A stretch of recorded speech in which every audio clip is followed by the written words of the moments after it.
নমস্কাৰ, মই আপিল ৰহমান আৰু স্বাগতম জনাইছোঁ এই ইউটিউব চেনেললৈ।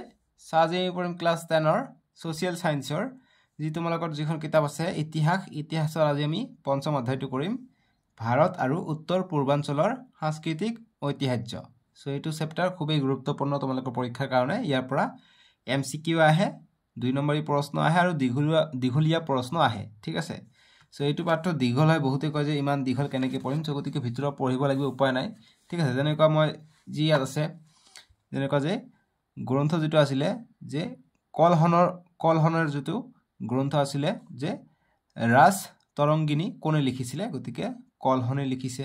তেনেকুৱা আৰ্যভট্ট, বৰাহ মিহৰ, ব্ৰহ্মগুপ্ত প্ৰথম আৰু দ্বিতীয় ভাস্কৰ্য আৰু মৰ্চিৰ ভৰদাস আদি বিজ্ঞানী বিভিন্ন গ্ৰন্থ, গতিকে এইবিলাক গ্ৰন্থ কোনে কেতিয়া গ্ৰন্থ লিখিছিলে সেইবিলাক। যেনেকুৱা ইয়াৰ ভিতৰৰ পৰা এইটোৱে ইম্পৰ্টেণ্ট হৈ যায় যে ৰাজতংগিনী বা ৰাজত ৰংগিনী গ্ৰন্থটো কোনে লিখিছে, গতিকে কলহনে লিখিছে। গতিকে তেনেকুৱা ধৰণৰ প্ৰশ্ন, গতিকে এইটো প্ৰশ্ন অনুশীলনীতে আছে, গতিকে এনেকুৱা ধৰণৰ প্ৰশ্ন বনাই দিয়ে, ঠিক আছে। তেনেকুৱা পাঠটোৰ ভিতৰত কিছুমান নৃত্য আছে, ঠিক আছে, সেইবিলাক ইম্পৰ্টেণ্ট। সকলোখিনি কৰিম। যেনেকুৱা মিজোসকলৰ চেৰাও নৃত্য, এইটো এটা ইম্পৰ্টেণ্ট পৰীক্ষাত আহে MCQৰ কাৰণে, যে চেৰাও নৃত্য কোনে পালন কৰে, গতিকে মিজোসকল, বুজি পাইছা। যেনেকুৱা চপৰ কোট আছে, চপৰ কোট কোনে পালন কৰে, মিজোসকলে পালন কৰে, ঠিক আছে। এনেকুৱা ধৰণৰ প্ৰশ্ন আহে কিন্তু পৰীক্ষাত। তোমালোকক মই প্ৰথমত যি অনুশীলনী দিয়া আছে, অনুশীলনীত বহুতো প্ৰশ্ন দিয়া আছে, কিন্তু একো কথা নাই, সববিলাক প্ৰশ্ন মই ধুনীয়াকৈ এনচাৰখিনি কৰি দিম।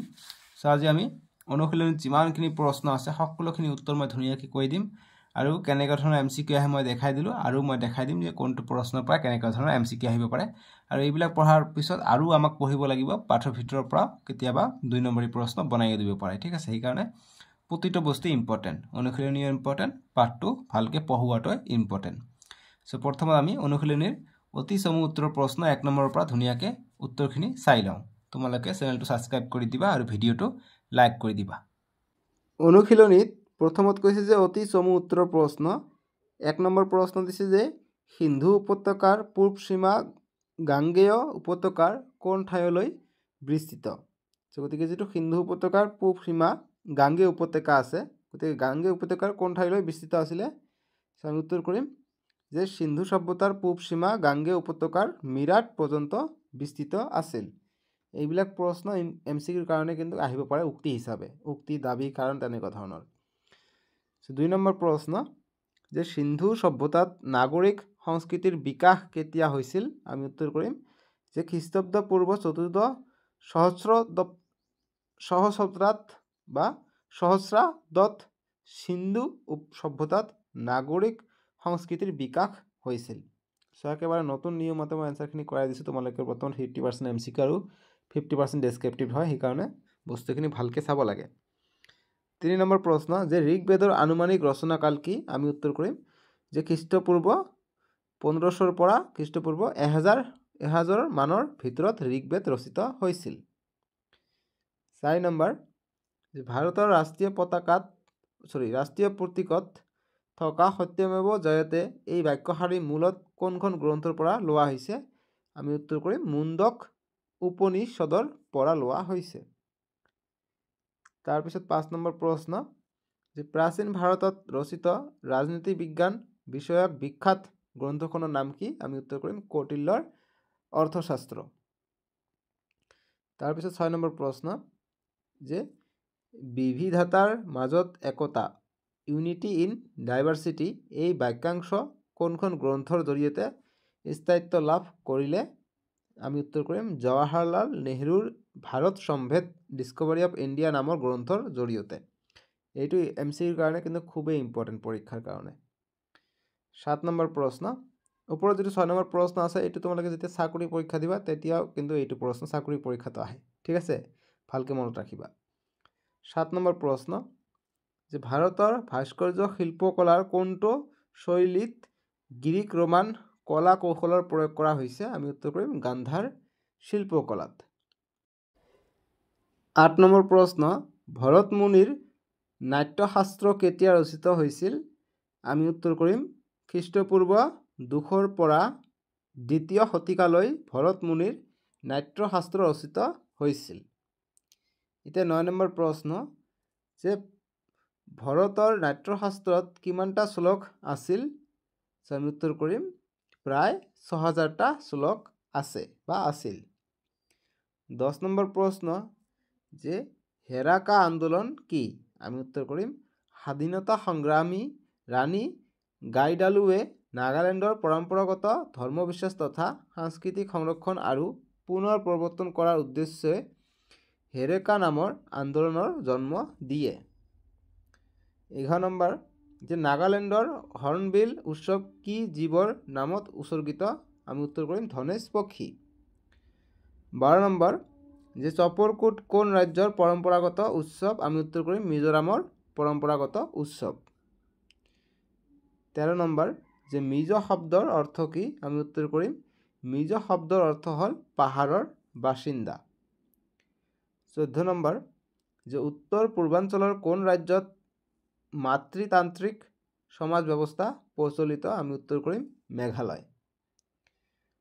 15 নম্বৰ যে মণিপুৰী নৃত্য কি মূল বিষয়ক বস্তুক আলম কৰি গঢ়ি উঠিছে?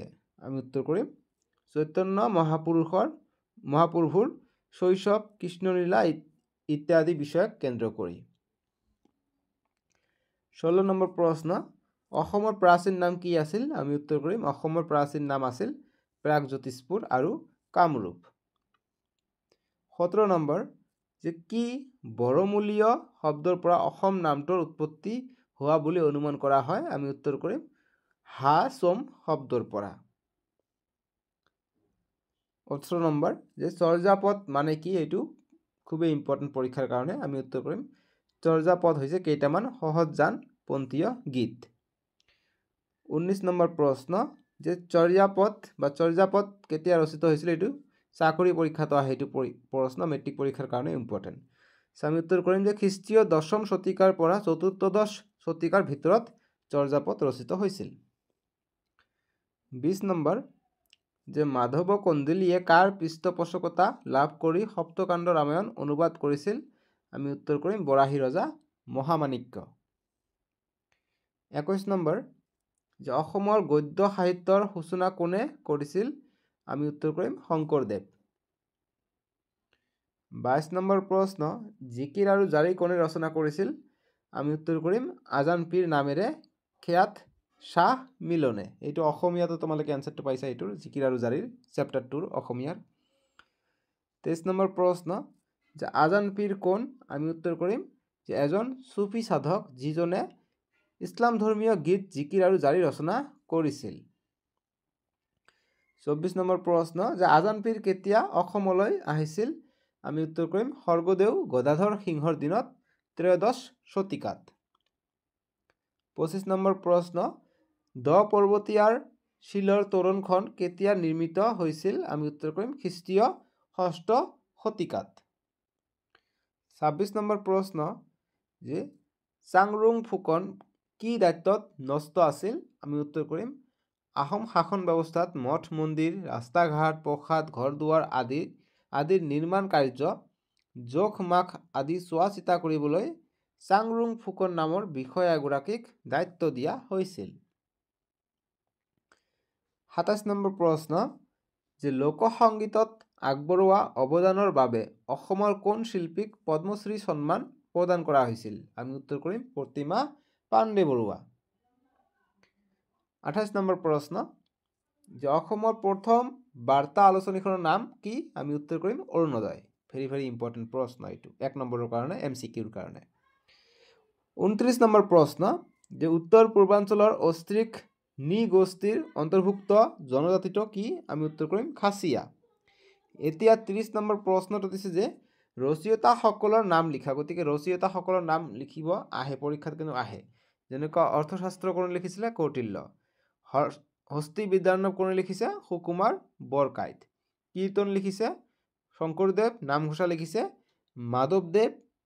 তাৰপিছত চোৰ ধৰা পিম্পুৰা গুচোৱা এইটো মাধৱদেৱ। কলীয়া দমন এইটো শংকৰদেৱে লিখিছে। ৰাম বিজয় শংকৰদেৱে লিখিছে। কথা গীতা ভট্টদেৱ লিখিছে। ৰাজতংগিনী এইটো কলহনে লিখিছে। আমি কিতাপৰ মাজতো মই দেখাই দিছিলোঁ, এইটো ইম্পৰ্টেণ্ট।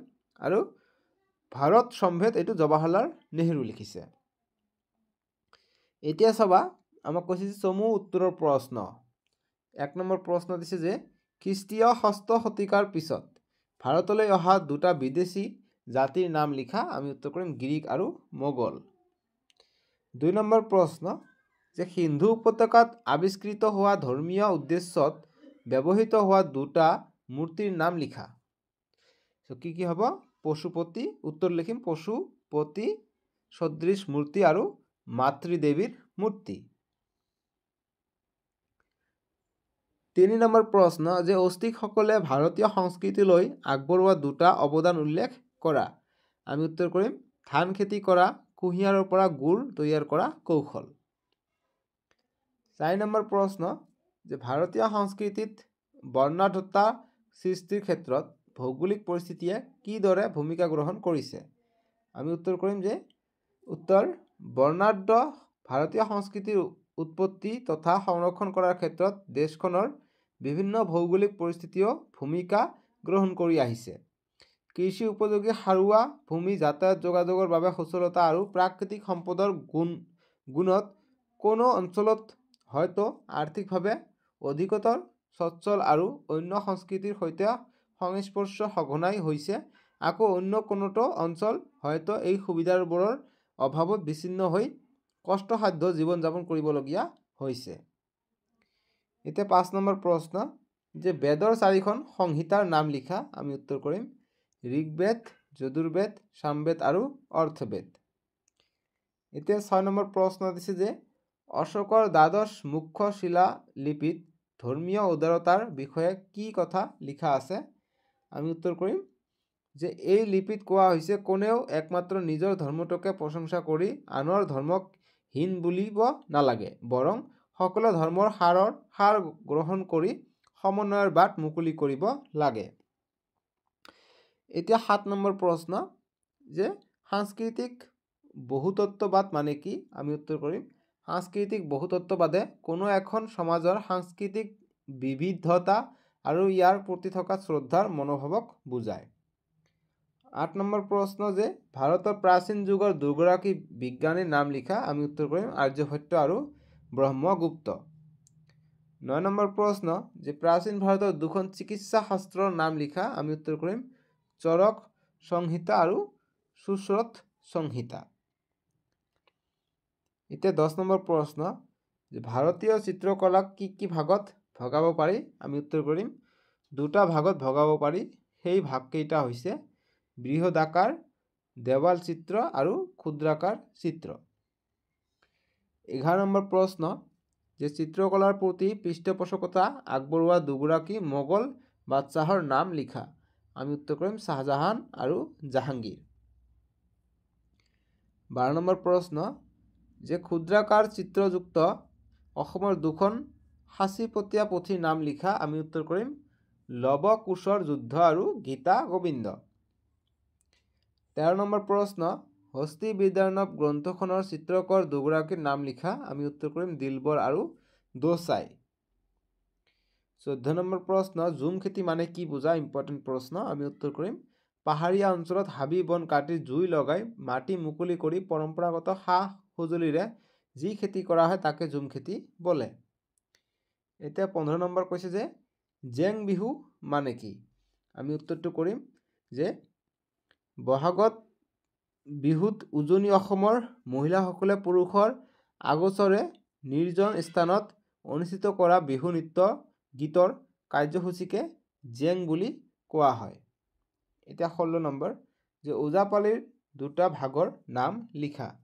আমি উত্তৰ কৰিম ওজাপালিৰ দুটা ভাগৰ নাম যে বেশৰ ওজা আৰু চুকান্নী ওজা। এতিয়া 17 নম্বৰ প্ৰশ্নটো আমি চাম। 17 নম্বৰ প্ৰশ্ন দিছে আমাক যে প্ৰাচীন ভাৰতবৰ্ষৰ দুগৰাকী দাৰ্শনিকৰ নাম লিখা। আমি উত্তৰ কৰিম কপিল আৰু পতঞ্জলি। ঠিক আছে। এতিয়া 18 নম্বৰ প্ৰশ্ন যে আহোম ৰাজত্ব কালত ৰচিত দুখন বুৰঞ্জীৰ নাম লিখা। আমি উত্তৰ কৰিম দেওধাই বুৰঞ্জী আৰু টংখুঙীয়া বুৰঞ্জী। ঠিক আছে। 19 নম্বৰ প্ৰশ্ন যে বিহুৰ সহধৰ্মী হিচাপে নামনি অসমত উদযাপিত হোৱা দুটা স্থানীয় উৎসৱ লিখা। আমি উত্তৰ কৰিম দৰং জিলাত উদযাপিত দেউল আৰু গোৱালপাৰা জিলাত উদযাপিত বাস পূজা। 20 নম্বৰ প্ৰশ্ন যে দৰঙৰ দুবিধ লোকনৃত্যৰ নাম উল্লেখ কৰা। আমি উত্তৰ কৰিম ক নম্বৰ ঢেপাঢুলীয়া নৃত্য আৰু 2 নম্বৰ বৰতুলীয়া নৃত্য। এতিয়া 21 নম্বৰ প্ৰশ্ন যে ভাৰতত থকা মূল নৃত্য গোষ্ঠী কেইটা কি কি? আমি উত্তৰ কৰিম যে অষ্ট্ৰিকসকল, নিগ্ৰো গোষ্ঠী, গ নম্বৰ মংগোলীয় গোষ্ঠী, খ নম্বৰ আৰ্যভাষিক নৰ্ডিক, ঙ নম্বৰ দ্ৰাবিড়সকল আৰু ছ নম্বৰ পশ্চিমৰ প্ৰশস্ত মস্তিষ্কি অৰ্থাৎ ৱেষ্টাৰ্ণ ব্ৰেচিচেফালিক।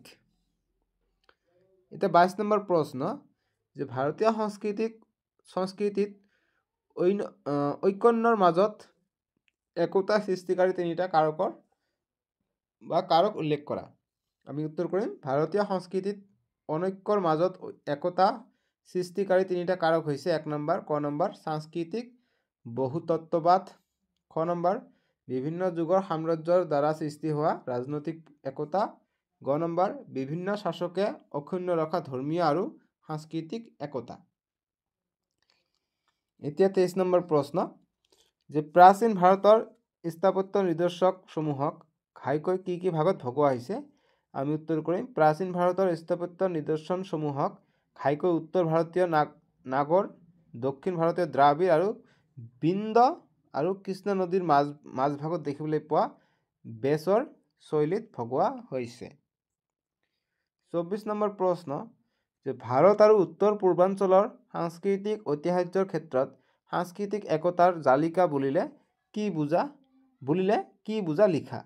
আমি উত্তৰ কৰিম যে ভাৰতবৰ্ষক সাংস্কৃতিক একতাৰ জালিকা বুলি বুজাব বিচৰা হৈছে যে সিন্ধু সভ্যতা, বৈদিক সভ্যতা আৰু আৰ্য সভ্যতাৰ ভিন্ন নৃত্যগোষ্ঠী যেনে দ্ৰাবিড়, আৰ্যভাষী, নৰ্ডিক, প্ৰট, অষ্ট্ৰেলিয়ট, নিগ্ৰো, মংগোলীয়, ৱেষ্টাৰ্ণ ব্ৰেচিচেফালিক আদিৰ প্ৰভাৱৰ পৰিণতিত ভাৰতৰ ঐতিহ্য গঢ়ি উঠাৰ দৰে উত্তৰ পূৰ্বাঞ্চলতো মংগোলীয় আৰু অষ্ট্ৰিক নৃত্যগোষ্ঠী লোকৰ পৰা কালক্ৰমত উত্থান হোৱা ভালেমান জাতি জনজাতিৰ প্ৰভাৱত এক বৈশিষ্ট্য সম্পন্ন ঐতিহ্য গঢ়ি উঠিছে। ভাৰত আৰু উত্তৰ পূৰ্বাঞ্চল উভয়ৰে লোকসমষ্টিৰ ধৰ্মীয় বিশ্বাস, উৎসৱ, নৃত্য, সংগীত, ৰীতি নীতি ভিন ভিন। এই মহান আৰু অন্যান্য সাংস্কৃতিক ঐতিহ্য থকাৰ সত্ত্বেও সামগ্ৰিকভাৱে ভাৰতত আৰু বিশেষভাৱে উত্তৰ পূৰ্বাঞ্চলত এক সাংস্কৃতিক একতা বিৰাজ, যাৰ সূত্ৰপাত হৈছে বাণিজ্যিক আদান প্ৰদান, বিবাহ, যুদ্ধকালীন পাৰস্পৰিক সাহায্য আদিৰ জৰিয়তে। তাৰপিছত লিখিম যে সমগ্ৰ ভাৰতখন বিভিন্ন ক্ষেত্ৰত বিবিধতাৰ সৃষ্টি কৰিও একতাৰ বান্ধোনেৰে বান্ধ খাই আছে। সামাজিক পৰম্পৰা, বিশ্বাস, ৰীতি নীতি, ধৰ্মীয় ক্ৰিয়াকাণ্ড আদিৰ আত্মীয়কৰণৰ ফলত বিভিন্ন সাংস্কৃতিক গোটৰ উত্থান হৈছে। গতিকে লোকসকলৰ মাজৰ সাংস্কৃতিক বিনিময়ে সাংস্কৃতিক একতাৰ জালিকা গঠন কৰিছে, যিয়ে দেশৰ বৈচিত্ৰ্যৰ মাজত ঐক্য স্থাপনতো ভূমিকা পালন কৰিছে। এতিয়া 25 নম্বৰ প্ৰশ্ন যে ইউনেস্কোৰ দ্বাৰা বিশ্ব ঐতিহ্য ক্ষেত্ৰ হিচাপে তালিকাভুক্ত হোৱা ভাৰতৰ 3টা স্থাপত্য উল্লেখ কৰা। আমি উত্তৰ কৰিম ইউনেস্কোৰ দ্বাৰা বিশ্ব ঐতিহ্য ক্ষেত্ৰ হিচাপে তালিকাভুক্ত হোৱা ভাৰতৰ 3টা স্থাপত্য হৈছে ক নম্বৰ তাজমহল, খ নম্বৰ অজন্তাৰ গুহাসমূহ আৰু সাঁচীৰ স্তূপ। 26 নম্বৰ প্ৰশ্ন যে ভাৰতৰ ভাস্কৰ্য শিল্পৰ ক্ষেত্ৰত কি কি মূৰ্তি নিৰ্মাণ কৰা হৈছিল। আমি উত্তৰ কৰিম প্ৰাচীন কালৰে পৰা ভাস্কৰ্য শিল্পৰ বাবে ভাৰতৰ এক সুখ্যাতি আছে। গৌতম বুদ্ধ, মহাবীৰ, হিন্দু ধৰ্মীয় বিভিন্ন দেৱ দেৱী, যক্ষ যক্ষিণী, অপেশ্বৰী, বৌদ্ধ ধৰ্মৰ লগত জড়িত বিভিন্ন জীৱ জন্তুৰ মূৰ্তি আদি। 27 নম্বৰ প্ৰশ্ন যে ভাৰতৰ ভাস্কৰ্য শিল্পকলাৰ 3টা প্ৰধান শৈলী কি কি। আমি উত্তৰ কৰিম ভাৰতৰ ভাস্কৰ্য শিল্পকলাৰ 3টা প্ৰধান শৈলী হৈছে ক নম্বৰ গান্ধাৰ শিল্পকলা, খ নম্বৰ মথুৰা শিল্পকলা আৰু গ নম্বৰ অমৰাৱতী শিল্পকলা। এতিয়া 28 নম্বৰ প্ৰশ্ন দিছে যে দেৱাল চিত্ৰৰ নিদৰ্শন থকা ভাৰতৰ 3খন ঠাইৰ নাম উল্লেখ কৰা। আমি উত্তৰ কৰিম যে দেৱাল চিত্ৰৰ নিদৰ্শন থকা ভাৰতৰ 3খন ঠাই হৈছে ক নম্বৰ অজন্তাৰ দেৱালৰ চিত্ৰসমূহ মহাৰাষ্ট্ৰত আছে। খ নম্বৰ বাঘৰ দেৱালৰ চিত্ৰসমূহ মধ্যপ্ৰদেশত আছে। আৰু চিত্ৰনাবাচল দেৱালয় চিত্ৰসমূহ এইটো তামিলনাডুত আছে। এতিয়া 29 নম্বৰ প্ৰশ্ন দিছে যে চিত্ৰকলাৰ স্বৰাংগ মানে কি বুজা? আমি উত্তৰ কৰিম খ্ৰীষ্টপূৰ্ব প্ৰথম শতিকাতে চিত্ৰ অংকনৰ বাবে প্ৰয়োজনীয় 1 নম্বৰ আকৃতি, 2 নম্বৰ জোখমাক, 3 নম্বৰ আবেগ অনুভূতি প্ৰকাশক কৌশল, 4 নম্বৰ কলাত্মক উপস্থাপন, 5 নম্বৰ সাদৃশ্য জ্ঞান, 6 নম্বৰ তুলিকা ব্যৱহাৰ নিয়মৰ মজ্জা হৈছিল, যাক চিত্ৰকলাৰ স্বৰাংগ বুলিও জনা যায়। 30 নম্বৰ প্ৰশ্ন যে ভাৰতৰ যজ্ঞবিদ্যাৰ বিষয়ে চমুকৈ লিখা। আমি উত্তৰ কৰিম যে যোগবিদ্যা ভাৰতৰ এক গৌৰৱময় সাংস্কৃতিক ঐতিহ্য আৰু সমগ্ৰ মানৱ সমাজলৈকে এই অবৈধ অৱদান। সিন্ধু সভ্যতাৰ সময়তে ভাৰতীয়সকলক যৌগিক জ্ঞানৰ অধিকাৰী আছিল বুলি অনুমান কৰিব পাৰি। বৈদিক যুগত এই বিদ্যাৰ বহুল চৰ্চা হৈছিল। আনুমানিক খ্ৰীষ্টীয় 2য় শতিকাত মহৰ্ষি পতঞ্জলীয়ে যোগসমূহ নামৰ গ্ৰন্থ সংকলন কৰি এই বিদ্যাক এক সুসংগত ৰূপ দিয়ে। তেওঁ এই বিদ্যাক শাৰীৰিক, মানসিক আৰু আধ্যাত্মিক উৎকৰ্ষ সাধনৰ এক সচেতন সক্ৰিয় পদ্ধতি হিচাপে আৰু জীৱন যাপনৰ সম্পূৰ্ণ প্ৰণালী হিচাপে এক দৰ্শনৰ ৰূপত গঢ়ি দিছিল। এতিয়া 31 নম্বৰ প্ৰশ্ন যে ভাৰতৰ স্থাপত্য কলাৰ 3টা বৈশিষ্ট্য উল্লেখ কৰা। আমি বৈশিষ্ট্য লিখিম উত্তৰ ক নম্বৰ যে নাগৰ শৈলী। যে উত্তৰ ভাৰতত এই ধৰণৰ মন্দিৰ নিৰ্মাণ শৈলী পোৱা যায়। এই শৈলীত নিৰ্মিত উত্তৰ ভাৰতৰ মন্দিৰসমূহৰ ওপৰৰ অংশ শিখৰ অৰ্ধবৃত্তাকাৰ হৈ থাকে। খ নম্বৰ যে দ্ৰাবিড় শৈলী লিখিম যে এই ধৰণৰ নিৰ্মাণ কাৰ্য থকা মন্দিৰসমূহ দক্ষিণ ভাৰতত পোৱা যায়। দক্ষিণ ভাৰতৰ মন্দিৰসমূহৰ ওপৰৰ অংশ বিমান আয়তাকাৰে ওপৰলৈ ক্ৰমান্বয়ে সৰু হৈ যায়।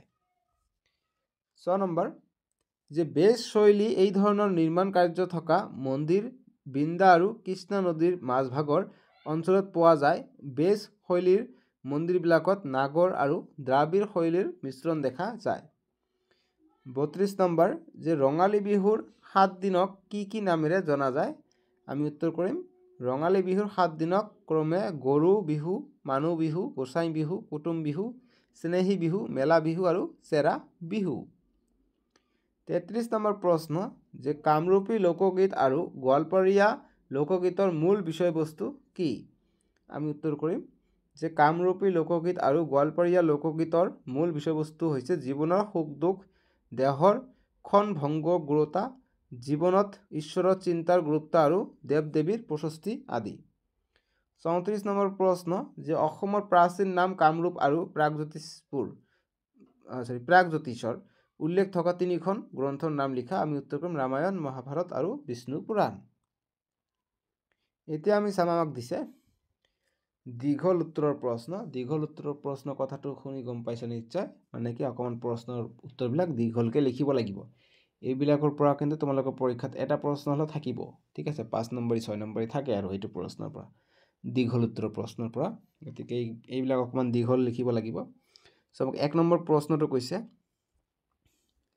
যে ভাৰতৰ সাংস্কৃতিক বহুতত্ত্ববাদৰ উৎপত্তি আৰু বিকাশৰ বিষয়ে চমুকৈ লিখা। আমি উত্তৰ কৰিম যে সাংস্কৃতিক বহুতত্ত্ববাদে কোনো এখন সমাজৰ সাংস্কৃতিক বিবিধতা আৰু ইয়াৰ প্ৰতি থকা শ্ৰদ্ধাৰ মনোভাৱক বুজায়।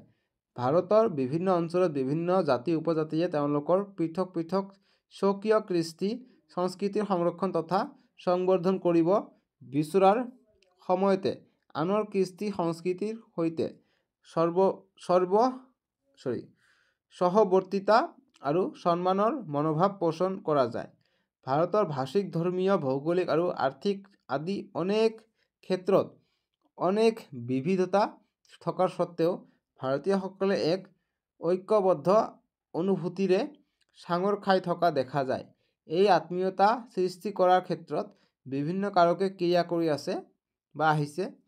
হিন্দু ধৰ্মৰ স্বকীয় বহুতত্ত্ববাদিতা তথা উদাৰতা বিভিন্ন সময়ত গঢ়ি উঠা সাম্ৰাজ্যসমূহে সৃষ্টি কৰা ৰাজনৈতিক একতাৰ ইতিহাস বিভিন্ন যুগৰ শাসকসকলৰ ধৰ্মীয় তথা সাংস্কৃতিক উদাৰতা ইয়াত অৰিহণা যোগাই আহিছে। ৰামায়ণ আৰু মহাভাৰত গ্ৰন্থ দুখনে ভাৰতৰ বিভিন্ন প্ৰান্তৰ মূল সাংস্কৃতিক সুঁতিৰ লগত সাঙুৰি সৃষ্টি কৰা এক সাংস্কৃতিক পৰিয়ালৰ অনুভূতি আদিয়ে এই ক্ষেত্ৰত এক বিশেষ ভূমিকা গ্ৰহণ কৰি আহিছে। এইবোৰৰ উপৰিও এক বিশেষ সাংস্কৃতিক যোগাযোগৰ দ্বাৰা দেশখনৰ প্ৰতিটো গোট পৰস্পৰ বন্ধনযুক্ত হৈ থকা দেখা যায়। দুটা গোট যদি আঞ্চলিকভাৱে বিচ্ছিন্ন তেওঁলোকে হয়তো ভাষিক বা ধৰ্মীয়ভাৱে ঐক্যবদ্ধ। ২ নম্বৰ প্ৰশ্ন, ভাৰতৰ প্ৰাচীন যুগত ৰচিত সংস্কৃত সাহিত্যৰাজিত ভাৰতীয় সভ্যতা সংস্কৃতিৰ আত্মা নিহিত হৈ আছে বুলি ক'লে সম্ভৱত অতিৰঞ্জিত কৰা নহ'ব। বাক্যশাৰীৰ ভাৱাৰ্থ আলোচনা কৰা। আমি উত্তৰ কৰিম যে ভাৰতৰ প্ৰাচীন যুগত ৰচিত সংস্কৃত সাহিত্যৰাজি ভাৰতীয় সভ্যতা সংস্কৃতিৰ আত্মা নিহিত হৈ আছে বুলি ক'লে সম্ভৱত অতিৰঞ্জিত কৰা নহ'ব। কথাষাৰ সত্য। বেদৰ সংহিতা, ব্ৰাহ্মণ, আৰণ্যক আদি উপনিষদসমূহ, ৰামায়ণ আৰু মহাভাৰতৰ দৰে মহাকাব্য, গীতা, পুৰাণ, বেদাংগসমূহ, জ্যোতিষ, ব্যাকৰণ, ছন্দ, নিৰুক্ত, কল্প আৰু শিক্ষা, ৰাজনীতি বিষয়ক গ্ৰন্থ, কৌটিল্যৰ অৰ্থশাস্ত্ৰ, চিকিৎসা বিষয়ক ৰচক সংহিতা, শ্ৰুত সংহিতা, কালিদাস, সুভদ্ৰক, বাণভট্ট আদি লেখকৰ বিশুদ্ধ সাহিত্যৰাজি ভাৰতীয় সাহিত্যৰ উজ্জ্বল নিদৰ্শন। কপিল, পতঞ্জলি, গৌতম, বাদৰায়ণ, কণাদ, জৈমিনী, ৰামানুজ, মাধ্বাৰ্য আদি দাৰ্শনিকৰ দৰ্শন গ্ৰন্থসমূহ, বুৰঞ্জীমূলক গ্ৰন্থ কলহনৰ ৰাজতৰংগনী, আৰ্যভট্ট, বৰামিহিৰ, ব্ৰহ্মগুপ্ত প্ৰথম আৰু দ্বিতীয় ভাস্কৰাৰ্য আৰু মহৰ্ষি ভাৰদ্বাজ আদি বিজ্ঞানীৰ বিভিন্ন গ্ৰন্থ, দক্ষিণ ভাৰতৰ সংগ্ৰাম সাহিত্য আদি গ্ৰন্থৰাজিয়ে ভাৰতীয় লোকৰ সাহিত্যৰুচি আৰু জ্ঞান পিপাসাৰ পৰিচয় দিয়ে। চ' ইমানখিনি লিখিলেও হ'ব, আৰু যদি ইচ্ছা কৰা আৰু লিখিব তেনেহ'লে আৰু অকণমান লিখিব পাৰে এনেদৰে যে উপৰোক্ত ৰচনাৰাজিয়ে জীৱন আৰু জগতৰ সম্পৰ্কে দৃষ্টিভংগী, ধৰ্ম, বিশ্বাস, বিজ্ঞান, মানসিকতা, কাৰিকৰী জ্ঞান, ৰাজনীতি, চিকিৎসা আদি বিস্তৃত ক্ষেত্ৰত প্ৰাচীন কালত ভাৰতীয়সকলে আহৰণ কৰা জ্ঞানৰ স্তৰকো প্ৰতিফলিত কৰে। এই গ্ৰন্থসমূহে ভাৰতীয়সকলৰ সমাজ ব্যৱস্থা, মনস্ত, সাহিত্য চেতনা, সৰ্বভাৰতীয় সাংস্কৃতিক ঐক্যবোধ গঢ়ি তোলাৰ ক্ষেত্ৰত গভীৰ প্ৰভাৱ পেলাইছে। তাৰপিছত লিখিম যে হিন্দু ধৰ্মৰ 4 বৰ্ণাশ্ৰম ব্যৱস্থাৰ পিতৃ, মাতৃ, গুৰু, অতিথি, বিদ্যা আৰু দিনৰ প্ৰতি ভাৰতীয় সংস্কৃতিত থকা শ্ৰদ্ধাৰ শিক্ষা এই গ্ৰন্থৰাজিয়ে প্ৰচাৰ কৰিছিল। জন্মান্তৰবাদ, অৱতাৰবাদ, মোক্ষ, স্বৰ্গ নৰক, পাপ পুণ্য আদি ধাৰণাও এই গ্ৰন্থসমূহে জনপ্ৰিয় কৰি তুলিছিল। গ্ৰন্থসমূহত উল্লেখ থকা সত্যমেৱ জয়তে, মুণ্ডক উপনিষদ, অহিংসা পৰম ধৰ্ম, মহাভাৰত, জননী জন্মভূমিশ্চ স্বৰ্গাদপি, গৰীয়সী, ৰামায়ণ, বসুধৈৱ কুটুম্বকম, মহাপনিষদ আদি আমেখ বাণীয়ে ভাৰতীয় মূল্যবোধৰ ভেটি ৰচনা কৰিছিল। অসত্যৰ বিপৰীতে সত্যৰ প্ৰতি অজ্ঞান, আন্ধাৰৰ বিপৰীতে জ্ঞানৰ প্ৰতি, জড়তাৰ বিপৰীতে চেতনালৈ নিয়াৰ প্ৰাৰ্থনা, অসমত মা সৎগময়, তমসমা জ্যোতিগময়, মৃত্যুমা অমৃত্যুগময় আদি আমেখ বাণীয়ে ভাৰতীয় মনস্তক প্ৰেৰণা যোগাই আহিছে। তাৰপিছত লিখিম যে সংস্কৃত ভাষাত ৰচিত গ্ৰন্থৰাজি পৰৱৰ্তী সময়ত ভাৰতৰ বিভিন্ন প্ৰান্তীয় ভাষালৈ অনুবাদ হৈছিল বা হৈছে। ইয়াৰ বহু কথা পৰিয়ালসমূহত বংশানুক্ৰমে মৌখিকভাৱে সমূহীয়া নাম কীৰ্তন ৰূপে বা সামাজিক ৰীতি নীতি হিচাপে প্ৰবাহমান হৈ আছে। ৩ নম্বৰ প্ৰশ্ন, ভাৰতৰ ধৰ্মীয় ঐতিহ্যৰ বিষয়ে লিখা। আমি উত্তৰ কৰিম ভাৰতৰ ধৰ্মীয় পৰম্পৰা অতি প্ৰাচীন। এই পৰম্পৰাই নতুন নতুন বিশ্বাস ৰীতি নীতিৰ ক্ষেত্ৰত সহৱৰ্তিতা সংযোজন আৰু সংমিশ্ৰণৰ ক্ষেত্ৰত এক উদাৰ নীতি গ্ৰহণ কৰি আহিছে। তাৰপিছত লিখিম যে ইয়াৰ লগতে স্বকীয় নীতিৰ সংস্কাৰ সংশোধন নতুন ব্যাখ্যা আৰু বিৰোধৰ প্ৰতিও শ্ৰদ্ধাৰ ভাৱ ৰাখিছিল। এনে দৃষ্টিভংগীৰ বাবেই ভাৰতত কেইবাটাও তত্ত্বগতভাৱে পৰস্পৰ বিৰোধী দৰ্শন সবল ৰূপত বিকশিত হৈছিল আৰু বেদৰ কেতবোৰ মূল তত্ত্বৰ বিৰোধিতা কৰা সত্ত্বেও খ্ৰীষ্টপূৰ্ব ৬ষ্ঠ শতিকাত আত্মপ্ৰকাশ কৰা বৌদ্ধ ধৰ্ম আৰু জৈন ধৰ্মৰ সৈতে বৈদিক হিন্দু ধৰ্মৰ কোনো সংঘাত হোৱা নাছিল। একেটা কাৰণতেই হিন্দু ধৰ্মৰ ভিতৰতেই অনেক পন্থাৰ উদ্ভৱ হৈছিল। পৰৱৰ্তী কালত বিভিন্ন ৰাজবংশই ধৰ্মীয় উদাৰতাৰ নীতিটো অনুসৰণ তথা পৃষ্ঠপোষকতা কৰা দেখা যায়। এই ক্ষেত্ৰত খ্ৰীষ্টপূৰ্ব ৩য় শতিকাতেই সম্ৰাট অশোকৰ গিৰ্নাৰত থকা ১২ নং বৃহৎ শিলালেখখনত এটা টোকা উল্লেখ কৰিব পাৰি।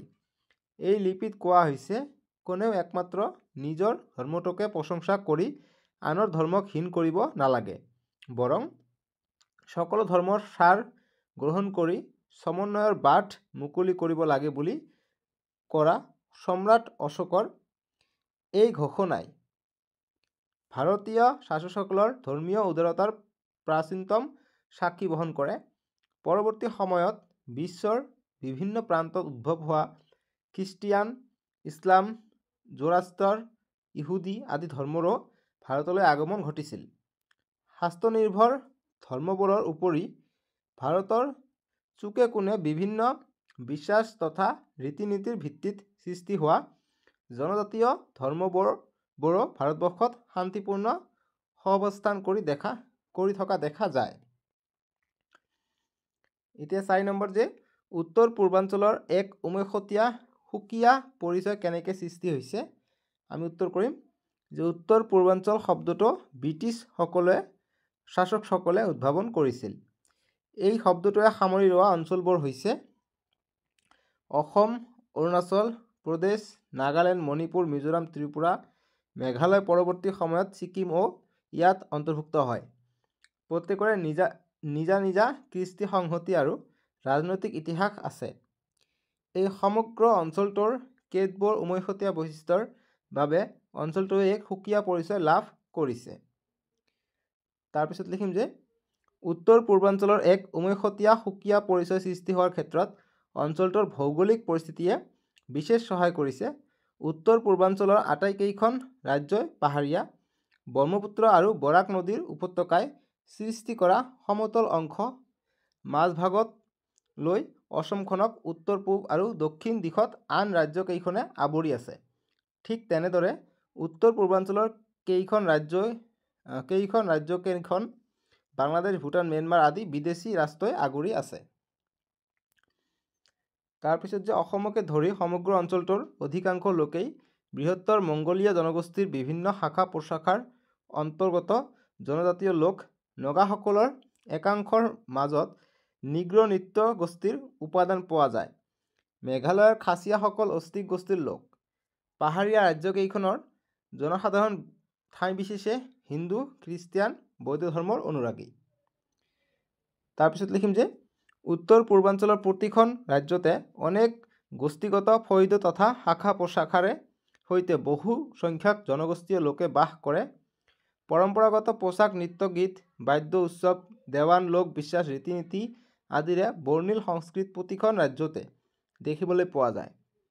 প্ৰতিখন ৰাজ্যতে কম বেছি পৰিমাণে ঝুম খেতিৰ প্ৰচলন, পৰম্পৰাগতভাৱে প্ৰস্তুত কৰা মদিৰা পান, আমিষ খাদ্য, পৰম্পৰাগত গ্ৰাম্য প্ৰশাসন, খেৰ বা হাতীৰে নিৰ্মিত চাংঘৰ বা পৰম্পৰাগত স্বকীয় শৈলীৰ ঘৰ দেখিবলৈ পোৱা যায়।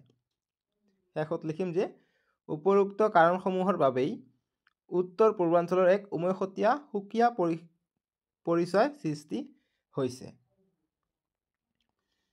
৫ নম্বৰ প্ৰশ্ন, উত্তৰ পূৰ্বাঞ্চলৰ ৰাজ্যসমূহৰ ধৰ্মীয় বাতাবৰণৰ বিষয়ে চমুকৈ লিখা।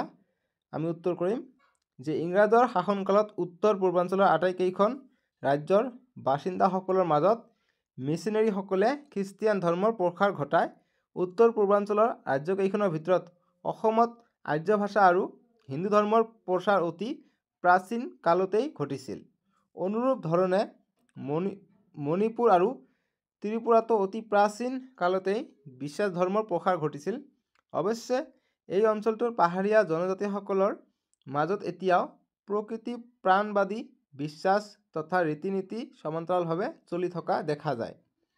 উদাহৰণস্বৰূপে অৰুণাচলৰ বহুসংখ্যক লোক হিন্দু, খ্ৰীষ্টিয়ান, আকো বৌদ্ধ ধৰ্মাৱলম্বী আৰু একে সময়তে বিভিন্ন স্থানীয় দেৱ দেৱীৰ লগতে ডনিপল অৰ্থাৎ চন্দ্ৰ সূৰ্য তেওঁলোকৰ জনপ্ৰিয় দেৱতা। নগাসকলে ধনেশ পক্ষীক এক ত্ৰাণকৰ্তা পবিত্ৰ জীৱন হিচাপে বিবেচনা কৰে বাবেই এই পক্ষীৰ নামত হৰ্ণবিল উৎসৱটো চৰকাৰৰ উদ্যোগত ডিচেম্বৰ মাহত প্ৰথম 10 দিন উদযাপন কৰে।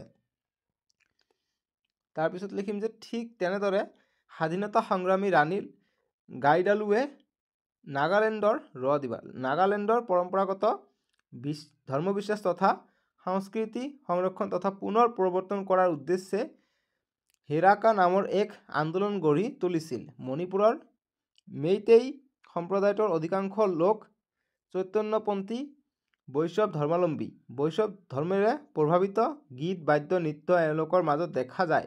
চৈতন্য মহাপ্ৰভুৰ শৈশৱ কৃষ্ণলীলা আদিৰ আলম লৈ গঢ়ি উঠা মণিপুৰী নৃত্য ভাৰতৰ সংগীত নাটক অকাডেমীৰ দ্বাৰা স্বীকৃতিপ্ৰাপ্ত এটা ধ্ৰুপদী নৃত্য। মণিপুৰী সকলৰ একাংশৰ মাজত এতিয়াও প্ৰকৃতি প্ৰাণবাদী ধৰ্মপন্থাৰ প্ৰচলন আছে। ত্ৰিপুৰাৰ অধিকাংশ লোকে হিন্দু ধৰ্মাৱলম্বী আৰু বংগীয় সংস্কৃতিৰ দ্বাৰা প্ৰভাৱিত।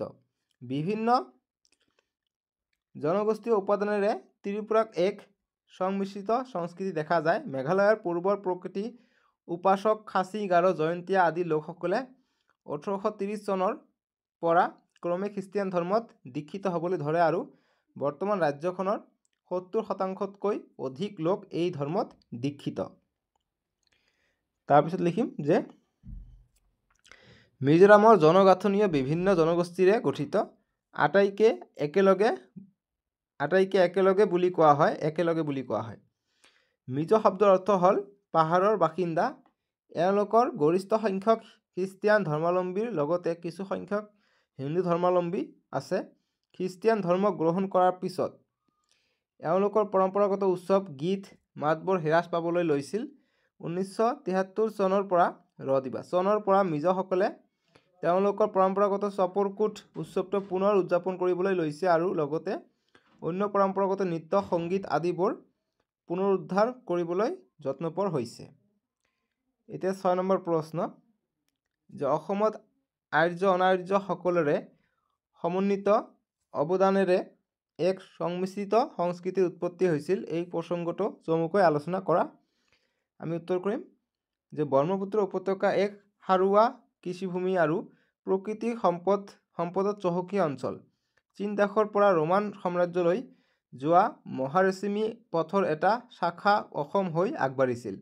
তদুপৰি অসমৰ প্ৰাকৃতিক সৌন্দৰ্য তথা নিজানতা আদিৰ বাবে সবদূৰ অতীতৰ পৰা বিভিন্ন নৃত্যগোষ্ঠীৰ লোক স্বাভাৱিক প্ৰব্ৰজনকাৰী হিচাপে, আক্ৰমণকাৰী হিচাপে ব্যৱসায় বাণিজ্য কৰিবলৈ আৰু তীৰ্থ ভ্ৰমণ, আধ্যাত্মিক সাধনা আদি বিভিন্ন উদ্দেশ্যত অসমলৈ আহিছিল আৰু অসমত স্থায়ীভাৱে বসবাস কৰিবলৈ লৈছিল। এইবোৰৰ ফলস্বৰূপে উত্তৰ পূৰ্বাঞ্চলৰ অন্য ৰাজ্য কেইখনৰ তুলনাত অসমত সাংস্কৃতিক বিবিধতা, সংমিশ্ৰণ আৰু বিবৰ্ধন অধিক হৈছে। ইয়াৰ লগতে উল্লেখ কৰিব পাৰি ভাৰতত বাস কৰা প্ৰধান নৃগোষ্ঠী দ্ৰাবিড়, নিগ্ৰো, অষ্ট্ৰিক আৰু মংগোলীয় আদি এইকেইটা অসমতো উপস্থিতি দেখা যায় আৰু সামগ্ৰিকভাৱে ভাৰতত সংঘটিত হোৱা নৃতাত্ত্বিক আৰু সাংস্কৃতিক সংমিশ্ৰণৰ প্ৰক্ৰিয়াটো অসমতো ঘটিছিল। ফলস্বৰূপে অসমত আৰ্য অনাৰ্য সকলোৰে সমন্বিত অৱদানেৰে এক সংমিশ্ৰিত সংস্কৃতিৰ উৎপত্তি হৈছিল। এতিয়া 7 নম্বৰ প্ৰশ্ন যে অসমৰ চিত্ৰকলাৰ ঐতিহ্যৰ বিষয়ে চমুকৈ লিখা। আমি উত্তৰ কৰিম যে অসমত সপ্তদশ শতিকাৰ পৰা উত্তৰ ভাৰতৰ ক্ষুদ্ৰাকৃতিৰ পুথি চিত্ৰসমূহৰ আৰ্হিত ৰজাঘৰীয়া আৰু সত্ৰীয়া দৃষ্টিৰে চিত্ৰকলাৰ পৰম্পৰা আৰম্ভ হয়। সেই সময়ৰ কেইখনমান সচিত্ৰ পুথি হৈছে আনন্দ লহৰী, হস্তি বিদ্যাৰ্ণৱ, চিত্ৰ ভাগৱত, গীত গোবিন্দ, কুমাৰ হৰণ, শংখচূড়, বধ, লৱকুশৰ যুদ্ধ আদি সাঁচিপাতৰ পুথি। তাৰপিছত লিখিম যে উক্ত পুথিসমূহত স্থানীয়ভাৱে আহৰণ কৰা সামগ্ৰীৰ পৰা প্ৰাকৃতিক ৰঙেৰে বহুবৰণীয়া চিত্ৰ অঁকা হৈছিল। প্ৰথমে চিত্ৰৰ পটভূমিত এটা নিৰ্দিষ্ট ৰং বোলাই লোৱা হয়, তাৰ পিছত চিত্ৰসমূহ অঁকা হৈছিল।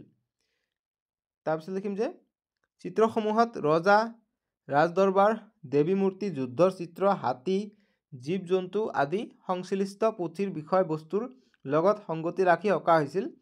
খালী ঠাইবোৰত ফুল, লতা আদি আঁকি দিয়া হৈছিল। তাৰপিছত লিখিম যে চিত্ৰসমূহত সাধাৰণতে ৰঙা, সেউজীয়া, হালধীয়া আৰু ক'লা ৰঙৰ প্ৰয়োভৰ দেখা যায়। সন্মুখ আৰু পাৰ্শ্ব দুয়ো ধৰণৰ চিত্ৰ অংকন কৰা দেখা যায়। মানুহ, জীৱ জন্তু ছবিবোৰত মুখাৱয় নিখুঁত প্ৰকাশ, শৰীৰৰ অনুপাত, মনৰ অনুভূতি প্ৰকাশক সূক্ষ্ম কৌশল প্ৰয়োগ কৰা দেখা নাযায়। এক কথাত ক'বলৈ গ'লে চিত্ৰবোৰ আছিল সহজ সৰল আৰু দৃষ্টিনন্দন। আৰু লাষ্টত দিম যে সুকুমাৰ বৰকাইথে ৰচনা কৰা হস্তি বিদ্যাৰ্ণৱ পুথিখনত কাৰ আৰু বৰণৰ হাতীৰ ছবি আছে। দিলবৰ আৰু দোচাই নামে দুজন চিত্ৰকৰে এই চিত্ৰ অংকন কৰিছিল। ৮ নম্বৰ প্ৰশ্ন যে অসমৰ ধৰ্মীয় বিবিধতা আৰু সংহতিৰ বিষয়ে লিখা। আমি উত্তৰ কৰিম অসমত সকলো ধৰণৰ ধৰ্মাৱলম্বী লোকে অতীজৰে পৰা মিলাপ্ৰীতিৰে বাস কৰি আহিছে।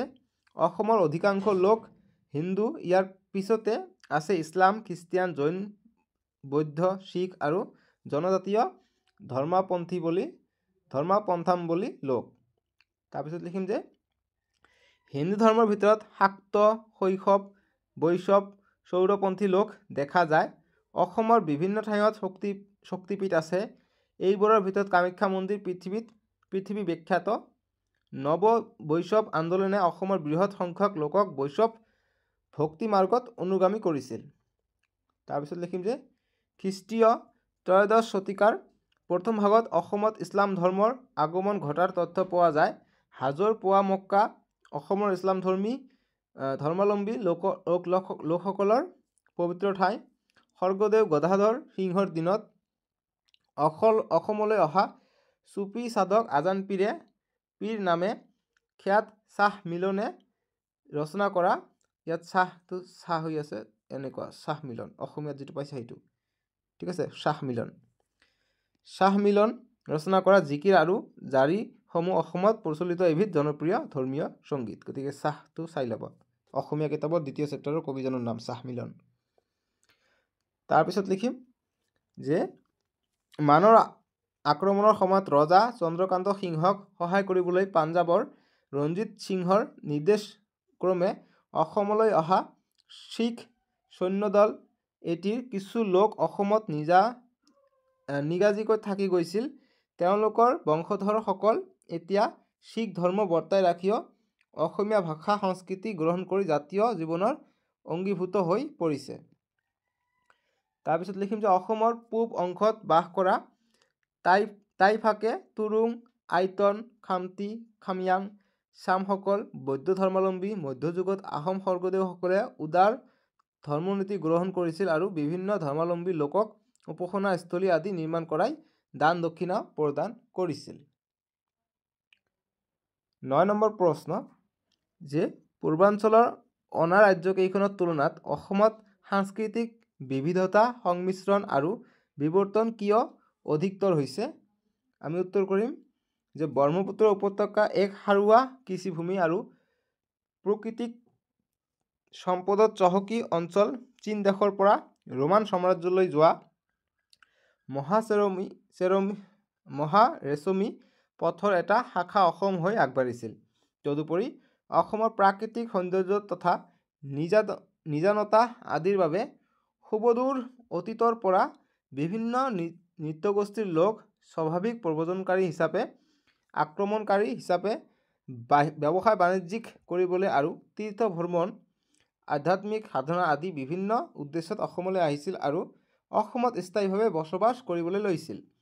এইবোৰৰ ফলস্বৰূপে উত্তৰ পূৰ্বাঞ্চল অন্য ৰাজ্যৰ কেইখনৰ তুলনাত অসমৰ সাংস্কৃতিক বিবিধতা সংমিশ্ৰণ আৰু বিৱৰ্তন অধিক হৈছে। এতিয়া 10 নম্বৰ প্ৰশ্ন যে লোক সংস্কৃতি অধ্যয়নৰ বাবে দৰাচলতে সমগ্ৰ সমাজখনেই এই কিতাপৰ দৰে এই প্ৰসংগত তোমাৰ মন্তব্য আগবঢ়োৱা। আমি উত্তৰ কৰিম যে এটা জাতি বা সমাজ এখনৰ স্বাভাৱিক ৰূপ ৰং সুখ দুখ শ্ৰম বিনোদন আদি লোক সংস্কৃতিৰ জৰিয়তে প্ৰতিফলিত হয়। সমাজ এখনৰ সদস্যসকলে সমাজ এখনৰ লোক সংস্কৃতিৰ কথাবোৰ কোনো প্ৰশিক্ষণ নোহোৱাকৈ দেখি শুনি পৰম্পৰাগতভাৱে পুৰুষানুক্ৰমে আহৰণ কৰি কিন্তু সেইবোৰৰ সৈতে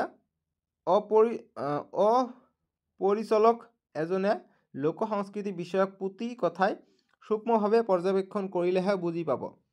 উদাহৰণস্বৰূপে আমাৰ অসমৰ কথাকে উল্লেখ কৰিব পাৰি। অসমৰ ভিন ভিন অঞ্চল সম্প্ৰদায় জাতি জনজাতিৰ মাজত প্ৰচলিত কথিত ভাষা লোক সাহিত্য গীত মাত নৃত্য বাদ্য পোচাক পৰিচ্ছদ আ অলংকাৰ খোৱা বোৱা গৃহ নিৰ্মাণ কৃষি পশুপালন মাছ ধৰা বিভিন্ন উৎসৱ বাহ বেদ আদিৰ ব্যৱহাৰ পাৰিবাৰিক আৰু সামাজিক সম্পৰ্ক ৰীতি নীতি আদি বিষয়ক অনেক দিশত লোক সংস্কৃতিৰ স্বৰূপ প্ৰকাশ পায়। গতিকে দৈনন্দিন জীৱনত সৰ্বসাধাৰণ লোকে প্ৰতিটো মুহূৰ্ততে কৰি থকা কাম আৰু আচৰণবোৰৰ যোগেদি লোক সংস্কৃতি প্ৰতিফলিত হয়। এতিয়া আমাক দিছে শেষত যে চমু টকা লিখা আমাক 10টা বিষয়ে চমু টকা দিছে। যেনেকৈ 1 নম্বৰটো দিছে আমাক যে প্ৰাচীন ভাৰতৰ ভাস্কৰ্য শিল্প। আমি উত্তৰ কৰিম যে অতি প্ৰাচীন কালতেই ভাৰতৰ ভাস্কৰ্য শিল্পৰ বিকাশ সাধন হৈছিল। সিন্ধু সভ্যতাৰ সময়ৰ পৰাই এইটো প্ৰশ্ন কিন্তু ইম্পৰ্টেণ্ট সময়ৰ পৰাই ভাৰতৰ ভাস্কৰ্য শিল্পৰ নিদৰ্শন পোৱা যায়। পৰৱৰ্তী সময়ত পোৰা মাটি ইয়াত উৱব্ব দিবা ঠিক আছে। পৰৱৰ্তী যিবিলাক আছে উৱব্বটো উঠা নাই উৱব্বটো দি ল'বা। পৰৱৰ্তী সময়ত পোৰা মাটি শিল বজ্ৰ তাম ৰূপ সোণা আদিৰে মূৰ্তি নিৰ্মাণ কৰা শৈলীত ভাৰতীয়সকলে নিজে বিকশিত কৰা স্থানীয় কলা কৌশলৰ লগতে বিভিন্ন সময়ত বিদেশী বৈশিষ্ট্যৰ সংযোজন ঘটোৱা হৈছিল। তাৰপিছত লিখিম যে এই মূৰ্তিসমূহৰ মাজত একেবাৰে সহজ সৰল পোন অসমানুপাতিক মূৰ্তিৰ পৰা আৰম্ভ কৰি দ্বিভংগ ত্ৰিভংগ আৰু চতুৰ্থভংগ আৰ্হিৰ সমানুপাতিক পোচাক অলংকাৰেৰে নিখুঁত অলংকাৰেৰে সজ্জিত মূৰ্তি দেখা যায়।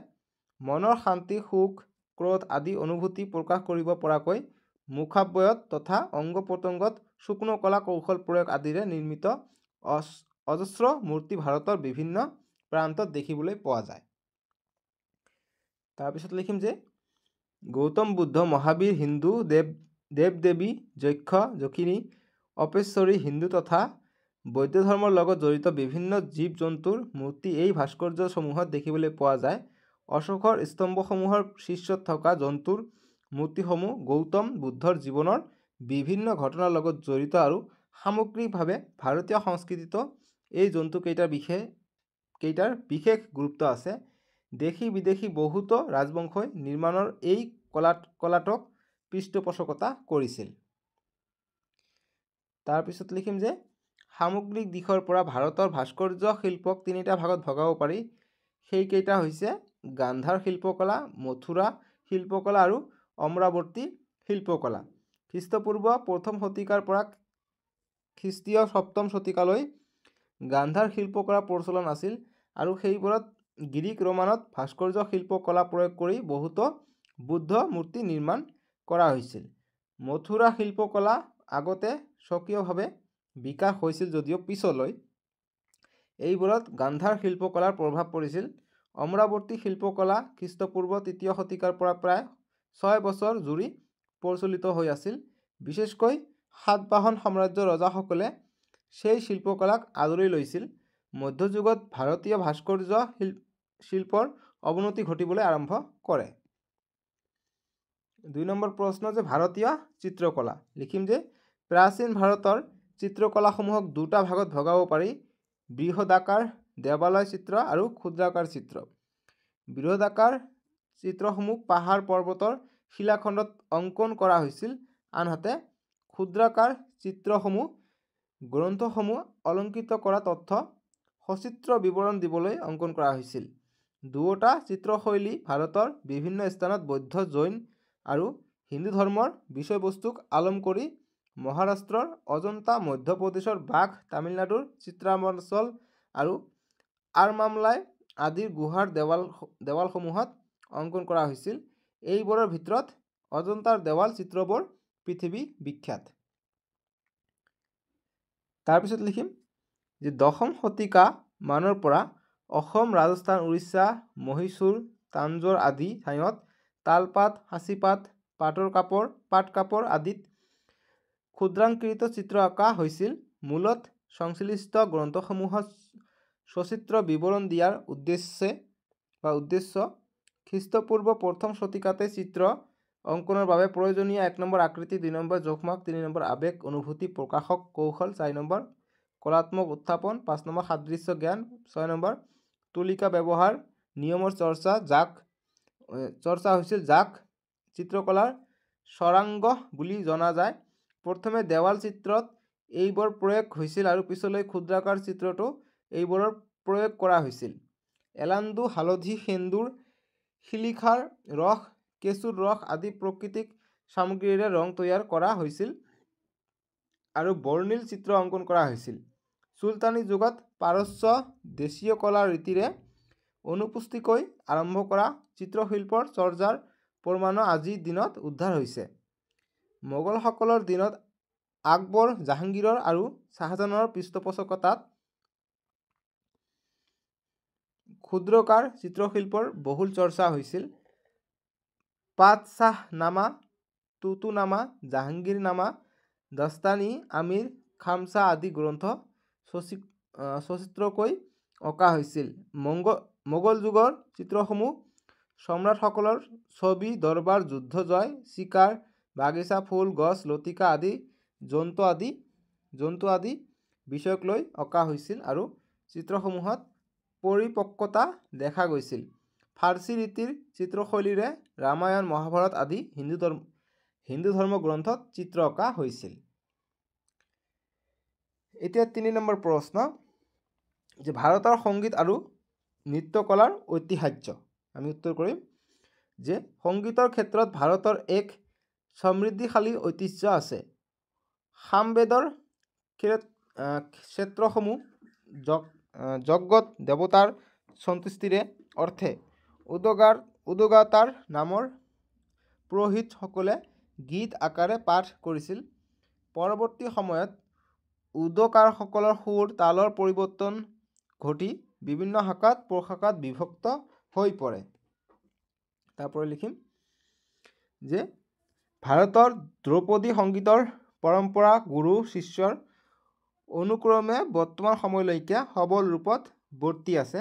মোগলসকলৰ দিনত ইয়াক উৎকৰ্ষ সাধন হৈছিল।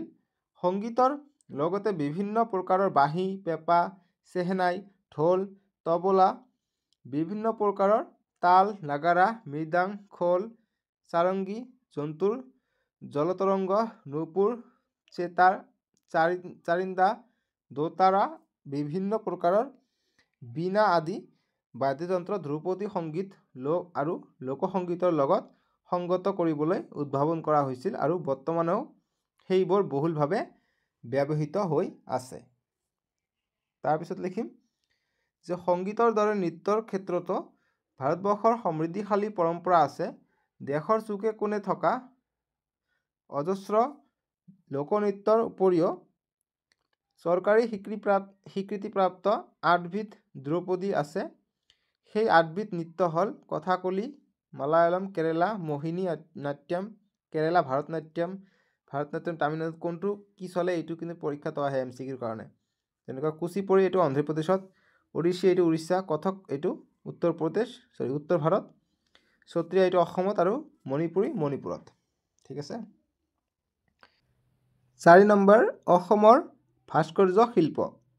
আমি উত্তৰ কৰিম যে অসমৰ বিভিন্ন ঠাইত মন্দিৰৰ মই এনসাৰখিনি বহুত এইটো ছুটি কৰি দিছোঁ কিয়নো এইটো পৰীক্ষাৰ কাৰণে ইম্পৰ্টেণ্ট আৰু তোমালোকক অকণমান লিখিব লাগিব সেইকাৰণে মই দীঘল দিয়া নাই আৰু আমনি পাই যাব নহ'লে এইটো ইম্পৰ্টেণ্ট সেইকাৰণে অকণমান ছুটি কৰি দিছোঁ যিমান পাৰোঁ অকণমান শ্বৰ্টকৈ দিছোঁ এনসাৰটো ঠিক আছে চ' অসমৰ ভাস্কৰ্য শিল্প উত্তৰ লিখিম যে অসমৰ বিভিন্ন ঠাইত মন্দিৰৰ দেৱালত খোদিত কৰি দ্বিমাত্ৰিক বা পূৰ্ণাংগ ৰূপত নিৰ্মিত ত্ৰিমাত্ৰিক মূৰ্তি আৱিষ্কৃত হৈছে শিলৰ বাহিৰে হাতীৰ দাঁত সোণ ৰূপ তাম কাঠ আদিৰো মূৰ্তি নিৰ্মাণ কৰা হৈছিল এই মূৰ্তিসমূহৰ ভিতৰত দেৱী মূৰ্তি শিৱ বিষ্ণু গণেশ সূৰ্য মগৰ ঘোঁৰা হাতী সিংহ আদি ভাস্কৰ্য শিল্পৰ নিদৰ্শন আৱিষ্কৃত হোৱা ঠাই কিছুমান হ'ল তেজপুৰৰ দ পাৰ্বতীয়া বামুণী পাহাৰ মদন কামদেৱ আমবাৰী ডবকা গোৱালপাৰাৰ পাগলাটেক সূৰ্য পাহাৰ বৰংগা নুমলীগড় দেওপানী হোজাই ডিব্ৰুগড় শুক্ৰেশ্বৰ মংগলদৈ আদি কলা নিপুণতাৰ দিশৰ পৰা দ পৰ্বতীয়া শিলৰ তোৰণৰ নিম্নাংশত থকা গংগা যমুনা মূৰ্তি দুটা আকাৰত যদিও সৰু যদিও দেহাৱয় অনুপাতিক দ্বিভংগন ভংগীমাত লয় লাজপূৰ্ণ ৰূপত নিৰ্মাণ কৰা হৈছে তোৰণখনত অন্য মূৰ্তি কিছুমানো খোদিত কৰা হৈছে 5 নম্বৰ প্ৰশ্ন যে অসমৰ স্থাপত্য শিল্প আমি উত্তৰ কৰিম যে অসমত স্থাপত্য শিল্পৰ বৰ্তমান যিবোৰ নিদৰ্শন দেখিবলৈ পোৱা যায় সেইবোৰৰ প্ৰায় আটাইবোৰেই মধ্যযুগৰ আৰু আহোম ৰাজবংশৰ অথচ কোচ ৰজাসকলৰ পৃষ্ঠপোষকতাত নিৰ্মিত হৈছিল শিৱসাগৰ জিলাত আহোম ৰাজত্বকালৰ ৰাজকীয় অট্টালিকা তিনিটা ক্ৰমে ৰংপুৰৰ ৰংঘৰ কাৰেংঘৰ আৰু গড়গাঁৱৰ তলাতল ঘৰ আৰু ভালেমান মন্দিৰ এতিয়াও বৰ্তি আছে এই সময়ত নিৰ্মিত প্ৰাচীন মন্দিৰবোৰ হ'ল কামাখ্যা মন্দিৰ উগ্ৰতাৰা মন্দিৰ উমানন্দ মন্দিৰ নৱগ্ৰহ মন্দিৰ শিৱদল জয়দল দেৱীদল ফাকুবাদ দল নেঘেৰিটিঙৰ শিৱদল হাজোৰ হয়গ্ৰীৱ মাধৱ মন্দিৰ শুক্লেশ্বৰ মন্দিৰ দেৱালয় দেৰগাঁও আৰু বিশ্বনাথৰ শিৱ মন্দিৰ আদি মন্দিৰবোৰ সাধাৰণতে নগৰ শৈলীৰ অথবা বেচৰ শৈলীৰ বৈশিষ্ট্যযুক্ত মন্দিৰবোৰত সাধাৰণতে দুটা অংশ দেখা যায় গৰ্ভগৃহ আৰু মণ্ডপ মন্দিৰৰ শিখৰবোৰ কিছুমান অৰ্ধবৃত্তাকাৰ কিছুমান কৰ্দৈচিয়াৰকৈ দীঘলীয়া শিৱসাগৰৰ শিৱদল বিষ্ণুদল এনে শিখৰ দেখিবলৈ পোৱা যায় এই সময়ত স্থাপত্যবোৰ ইটেৰে সজা অথবা শিলেৰে নিৰ্মাণ কৰা 6 নম্বৰ প্ৰশ্ন একেবাৰে চমুকৈ দিছে এনসাৰবিলাক যে অসমৰ বৈষ্ণৱী সাহিত্য ইম্পৰ্টেণ্ট আমি উত্তৰ কৰিম যে শংকৰদেৱ আৰু মাধৱদেৱৰ নেতৃত্বত পঞ্চদশ শতিকাত আৰম্ভ হোৱা নৱবৈষ্ণৱ এইটো ভেৰি ইম্পৰ্টেণ্ট এইবাৰৰ কাৰণে নৱবৈষ্ণৱ আন্দোলনে অসমীয়া সমাজ জীৱনৰ সকলো ক্ষেত্ৰকে গভীৰভাৱে প্ৰভাৱিত কৰিছিল এই ধৰ্মীয় আন্দোলনৰ প্ৰভাৱত অসমীয়া সাহিত্যতো এক জোৱাৰৰ সৃষ্টি হয় আৰু ভালে সংখ্যক কাব্য নাট গীত চৰিত পুথি গদ্য সাহিত্য ৰচিত হয় সাহিত্যসমূহৰ মূল বিষয়বস্তু আছিল ৰামায়ণ মহাভাৰত পুৰাণ হিন্দু ধৰ্মৰ তত্ত্বকথা আদি শংকৰদেৱ আৰু মাধৱদেৱে নিজেই বহু সংখ্যক সাহিত্য ৰচনা কৰিছিল এইবোৰৰ ভিতৰত শংকৰদেৱৰ কীৰ্তন আৰু মাধৱদেৱৰ নামঘোষা আৰু গুৰু দুজনাৰ বৰগীতসমূহ সৰ্বাধিক জনপ্ৰিয় শংকৰদেৱে ৰচনা কৰা অংকীয়া নাট পত্নীপ্ৰসাদ কলীয়া দমন কেলি গোপাল ৰুক্মিণী হৰণ পাৰিজাত হৰণ ৰাম বিজয় মাধৱদেৱৰ ঝুমুৰাত চোৰ ধৰা আৰু পিম্পৰা গুচোৱা আদি বিপুল জনসমাগমৰ উপস্থিতিত নামঘৰ সত্ৰ আদি ঠাইত প্ৰদৰ্শন কৰা হয় শংকৰদেৱৰ প্ৰথম নাট সিংহযাত্ৰা শেক্সপিয়েৰৰ নাট্য সৃষ্টিৰো আগৰ সৃষ্টি আছিল এই নাটত ব্যৱহৃত বৃন্দাবনী বস্ত্ৰ অসমৰ বয়নশিল্পীৰ চমৎকাৰী সৃষ্টি আছিল গতিকে বৃন্দাবনী বস্ত্ৰৰ বিষয়ে কিন্তু আহিব পাৰে পৰীক্ষাত এতিয়া 7 নম্বৰ প্ৰশ্ন যে অসমৰ লোক সংগীত আমি উত্তৰ কৰিম যে অসমত ভিন ভিন পৰিৱেশ তথা ভিন ভিন প্ৰয়োজনত গোৱা বিভিন্ন ধৰণৰ লোক সংগীতৰ প্ৰচলন আছে কিছুমান লোক সংগীত প্ৰায় বিলুপ্তিৰ দিশে আগবাঢ়িছে আন কিছুমান এতিয়া প্ৰবলভাৱে প্ৰবাহিত হৈ আছে। কেঁচুৱা টোপনি নিওৱা, নিচুকনি গীত, বিয়ানাম, আইনাম, ধাইনাম, কামৰূপী লোকগীত, গোৱালপৰীয়া লোকগীত, টোকাৰী গীত, দৰঙত চিয়া গীত, নাঙেলী নামৰ গৰখীয়া গীত আৰু চেৰা ঢক আদি অসমত প্ৰচলিত কিছুমান লোকগীতৰ উদাহৰণ। এইবোৰৰ ভিতৰত বিয়ানাম, কামৰূপী লোকগীত আৰু গোৱালপৰীয়া লোকগীতৰ বিশেষ জনপ্ৰিয়তা আছে। বিয়ানামবোৰ দৰা কইনা নেওৱাবৰ বাবে, দৰা আদৰৰ বাবে আৰু দৰাঘৰীয়া আৰু কইনাঘৰীয়া পৰস্পৰে জোকাবলৈ আৰু কইনা বিদায়ৰ সময়ত বেলেগ বেলেগ ধৰণৰ গীতৰ কথা আৰু পৃথক সুৰেৰে গোৱা হয়। কামৰূপী লোকগীত, গোৱালপৰীয়া লোকগীত আৰু টোকাৰী গীতসমূহ ঘাইকৈ জীৱনৰ সুখ দুখ, দেহৰ ক্ষণভংগুৰতা, জীৱনত ঈশ্বৰ চিন্তাৰ গুৰুত্ব, দেৱ দেৱীৰ প্ৰশস্তি আদি প্ৰকাশমূলক গীত। এইবোৰৰ উপৰি গোৱালপৰীয়া লোকগীত স্থানীয় কিংবদন্তি তথা হাতী ধৰা আৰু পোহ মনোৱা বিষয়ক লৈয়ে ৰচিত হয়। লোকগীতৰ বিভিন্ন শাখাত আগবঢ়োৱা বিশেষ অৱদানৰ বাবে সংগীত নাটক আকাডেমীৰ দ্বাৰা বঁটা প্ৰদানেৰে সন্মানিত হোৱা কেইবাগৰাকীমান বিশেষ খ্যাতিমান শিল্পী হৈছে প্ৰখ্যাত খগেন মহন্ত, ৰামেশ্বৰ পাঠক আৰু প্ৰতিমা পাণ্ডে বৰুৱা। এওঁলোকৰ ভিতৰত প্ৰতিমা পাণ্ডে বৰুৱা পদ্মশ্ৰী উপাধিৰে সন্মানিত হৈছিল। ৮ নম্বৰ প্ৰশ্ন যে অসমৰ ধৰ্মীয় সংস্কৃতি। আমি উত্তৰ কৰিম অসমত সকলো ধৰণৰ ধৰ্মাৱলম্বী লোকে অতীজৰে পৰা মিলাপ্ৰীতিৰে বাস কৰি আহিছে। অসমৰ অধিকাংশ লোক হিন্দু, ইয়াৰ পাছতে ইছলাম, খ্ৰীষ্টিয়ান, জৈন, বৌদ্ধ, শিখ আৰু জনজাতীয় ধৰ্মপন্থাৱলী লোক আছে। ঠিক আছে। হিন্দু ধৰ্মৰ ভিতৰত শাক্ত, শৈশৱ, বৈষ্ণৱ, চৌৰপন্থী লোক দেখা যায়। অসমৰ বিভিন্ন ঠাইত শক্তিপীঠ আছে। এইবোৰৰ ভিতৰত কামাখ্যা মন্দিৰ পৃথিৱী বিখ্যাত। নৱবৈষ্ণৱ আন্দোলনে অসমৰ বৃহৎ সংখ্যক লোকক বৈষ্ণৱী ভক্তি মাৰ্গত অনুগামী কৰিছিল। তাৰপিছত লিখিম যে খ্ৰীষ্টীয় ত্ৰয়োদশ শতিকাৰ প্ৰথম ভাগত অসমত ইছলাম ধৰ্মৰ আগমন ঘটাৰ তথ্য পোৱা যায়। হাজোৰ পোৱামক্কা অসমৰ ইছলাম ধৰ্মাৱলম্বী লোকসকলৰ পবিত্ৰ ঠাই। স্বৰ্গদেউ গদাধৰ সিংহৰ দিনত অসমলৈ অহা চুফী সাধক আজান পীৰ নামে খ্যাত চাহ মিলন, ইয়াতে চাবা চাহটো ভুল আহিছে, চাহ মিলন এনেকুৱা, ঠিক আছে, চাহ মিলনে ৰচনা কৰা জিকিৰ আৰু জাৰীসমূহ অসমত প্ৰচলিত এবিধ জনপ্ৰিয় ধৰ্মীয় সংগীত। ৯ নম্বৰ প্ৰশ্ন যে অসমৰ বুৰঞ্জী সাহিত্য। আমি উত্তৰ কৰিম যে মধ্যযুগত আহোম ৰজা ডা ডাঙৰীয়াসকলৰ পৃষ্ঠপোষকতাত ৰচিত বুৰঞ্জী সাহিত্যসমূহক অসমৰ সাহিত্য ভাণ্ডাৰৰ অমূল্য সম্পদ। ৰাজকীয় ঘটনাৱলী সন্নিৱিষ্ট এই ৰচনাসমূহ প্ৰথম অৱস্থাত আহোমসকলৰ নিজা ভাষাতে ৰচিত হৈছিল। ষোড়শ শতিকাৰ পৰা অসমীয়া ভাষাতো লিখিবলৈ লোৱা হয়। ব্ৰিটিছ শাসনকালত এনে বহুতো বুৰঞ্জী উদ্ধাৰ, সংৰক্ষণ আৰু ছপা কৰি প্ৰকাশ কৰিবলৈ লোৱা হয়। এনে কেতবোৰ বুৰঞ্জী হৈছে দেওধাই বুৰঞ্জী, তুংখীয়া বুৰঞ্জী, কছাৰী বুৰঞ্জী, জয়ন্তীয়া বুৰঞ্জী, ত্ৰিপুৰা বুৰঞ্জী, পদ্য বুৰঞ্জী আৰু পাতচাহ বুৰঞ্জী। এতিয়া 10 নম্বৰ প্ৰশ্ন যে অসমৰ বিহু উৎসৱ। গতিকে এইটো ইম্পৰ্টেণ্ট, অসমৰ বিহু উৎসৱৰ বিষয়ে। এইটো অসমীয়াত ৰচনাও আহে।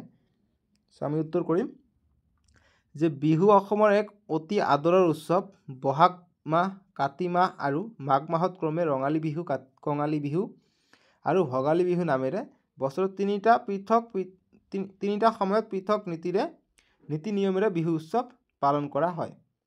তাৰপিছত কৰিম যে ৰঙালী বিহু চ'ত মাহৰ শেষ দিনটোৰ পৰা আৰম্ভ কৰি বহাগৰ প্ৰথম 6 দিনলৈ পালন কৰা হয়। চ'ত মাহৰ শেষৰ দিনটোক সংক্ৰান্তি বা দোমাহী বুলি কোৱা হয়। সেই দিনটোক গৰু বিহু বুলি পালন কৰা হয়। কৃষিজীৱী অসমীয়া সমাজত হাল বোৱাকে আদি কৰি বিভিন্ন ক্ষেত্ৰত গৰুৰ ব্যৱহাৰ হয়। বিভিন্ন ৰীতি নীতিৰে সেইদিনাখন ঘৰৰ গাই গৰুৰ প্ৰতি মৰম, শ্ৰদ্ধা আৰু কৃতজ্ঞতা প্ৰকাশ কৰা হয়। উদাহৰণস্বৰূপে সেইদিনা ৰাতিপুৱাই খাল, ডং, নদী আদিলৈ গৰু গাইবোৰ নি তেল হালধি সানি গা ধুওৱা হয়, নতুন পঘা দিয়া হয়, গোহালি ঘৰ পৰিষ্কাৰ পৰিচ্ছন্ন কৰি ধূপ ধূনা জাক আদি দিয়া হয়। বহাগৰ প্ৰথম দিনটোক মানুহ বিহু বুলি কোৱা হয়। তাৰপিছত লিখিম যে সেইদিনা সকলোৱে নতুন কাপোৰ পৰিধান কৰে। পিতৃ মাতৃ আৰু পৰিয়ালৰ বৈশিষ্ট্যসকলৰ চৰণ চুই কনিষ্ঠসকলে শ্ৰদ্ধা নিবেদন কৰে। ৰাজহুৱা স্থানত খেল ধেমালি গীত মাতৰ আয়োজন কৰা হয়। এই কেইদিনৰ ভিতৰতে বয়সস্থ লোকৰ হুঁচৰি দলসমূহে মানুহৰ ঘৰে ঘৰে গৈ হুঁচৰি নৃত্য গীত আদি কৰি গৃহস্থক আশীৰ্বাদ দিয়ে। উজনিত অসমৰ মহিলাসকলে নিৰ্জন স্থানত পুৰুষ মানুহে নেদেখাকৈ জেং বিহু পাতে। পথাৰৰ মাজৰ গছৰ তলত ডেকা গাভৰুৱে প্ৰেম আৰু যৌৱনৰ অনুভূতি প্ৰকাশক গীত আৰু নৃত্যৰে মুকলি বিহুত ভাগ লয়। জনজাতিৰ লোকসকলে নিজা ৰীতি নীতি গীত মাত বেশ ভূষণেৰে ভিন ভিন নামেৰে বিহু উৎসৱৰ আয়োজন কৰে। বড়ো ৰাভা কাৰ্বি মিচিং দেউৰী তিৱা আদি লোকসকলে নিজা গীত মাত সাজ পোছাক আৰু পৰম্পৰাৰে বিহু উৎসৱ পালন কৰে। এই সকলো বাৰে বৰণীয়া কৃষ্টিৰে বিশাল অসমীয়া সংস্কৃতি গঢ় লৈছে। ৰঙালী বিহুৰ 7 দিনক ক্ৰমে গৰু বিহু, মানুহ বিহু, গোসাই বিহু, কুটুম বিহু, চেনেহী বিহু, মেলা বিহু আৰু চেৰা বিহু বুলি কোৱা হয়। ঠাইভেদে এই নামবোৰৰ তাৰতম্য দেখা যায়। বহাগ বিহুৰ সমধৰ্মী হিচাপে উদযাপন কৰা দৰং জিলাৰ দেউল পুৰণি কামৰূপৰ ভঠেলি, চৰি বা চুবেৰী, দহৰফৰুৱা, বাৰগোপাল উলোৱা বা পুৰণি গোৱালপাৰা জিলাৰ বাছ পূজা আদি উল্লেখনীয়। চ' এইখিনি আছিলে। ভিডিঅ'টো বহুতে দীঘল হৈ গ'ল। আমি নেক্সট ভিডিঅ'ত এইটো পাঠৰ MCQ কৰিম, ডেছক্ৰিপশ্যনত দিয়া থাকিব। ঠিক আছে, ডেছক্ৰিপশ্যনত ক্লিক কৰি এইটো পাঠৰ MCQ আৰু ইম্পৰ্টেণ্ট বা এক্সট্ৰা কুৱেশ্যন চাব পাৰিবা। চ' আজিলৈকে আহোঁ। Bye bye, take care. তোমালোকে চেনেলটো ছাবস্ক্ৰাইব কৰিবা আৰু ভিডিঅ'টো লাইক কৰি দিবা।